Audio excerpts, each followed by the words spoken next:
Hi hello. ഡിപ്രീസിയേഷനെ നമുക്കിന്ന് വേറെ ആംഗിളിൽ ഒന്ന് ചിന്തിച്ച് നോക്കിയാലോ? ഫോർ എക്സാമ്പിൾ പറയുകയാണെങ്കിൽ നമ്മൾ സ്ട്രെയിറ്റ് ലൈൻ മെത്തേഡിൽ ഡിപ്രീസിയേഷൻ എങ്ങനെയാ കാണുക? Cost minus scrap divided by life ചെയ്യും അല്ലേ?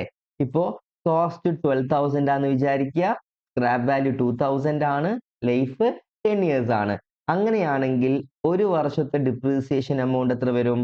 12,000 മൈനസ് 2,000 ഡിവൈഡ് ബൈ 10. 1000 റുപ്പീസ് വരും അല്ലേ? ശരിക്കും ഈ 1000 റുപ്പീസിന്റെ മീനിങ് എന്താ?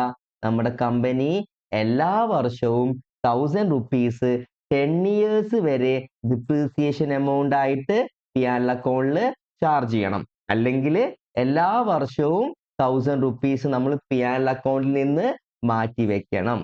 നിങ്ങൾ ആലോചിച്ചിട്ടുണ്ടോ എന്ത് പർപ്പസിന് വേണ്ടിയിട്ടായിരിക്കും ഈ ഡിപ്രീസിയേഷൻ എമൗണ്ട് കമ്പനീസ് മാറ്റി വെക്കുന്നത്?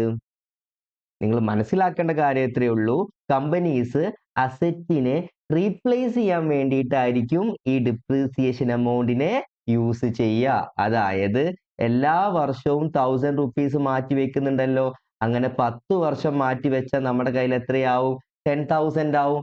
മാത്രമല്ല 10 വർഷം കഴിഞ്ഞാൽ ഈ അസറ്റ് സെയിൽ ചെയ്ത അല്ലെങ്കിൽ സ്ക്രാപ്പ് ചെയ്താൽ നമുക്ക് എത്ര കിട്ടും? 2,000 കിട്ടും. അപ്പൊ മാറ്റി വെച്ച 10,000ഉം സ്ക്രാപ്പിലൂടെ കിട്ടിയ 2,000ഉം ടോട്ടൽ നമ്മുടെ കയ്യിൽ എത്രയായി? 12,000 ആയി. ഈ 12,000 തന്നെയാണ് ഈ അസറ്റിന്റെ പർച്ചേസ് കോസ്റ്റ് എന്ന് പറയുന്നത്. അപ്പോൾ ഈ 12,000 റുപ്പീസ് വെച്ച് ഒന്നെങ്കിൽ കമ്പനിക്ക് പുതിയ അസറ്റ് പർച്ചേസ് ചെയ്യാം, അല്ലെങ്കിൽ പഴയതിനെ റീപ്ലേസ് ചെയ്യാം. ഓക്കെ.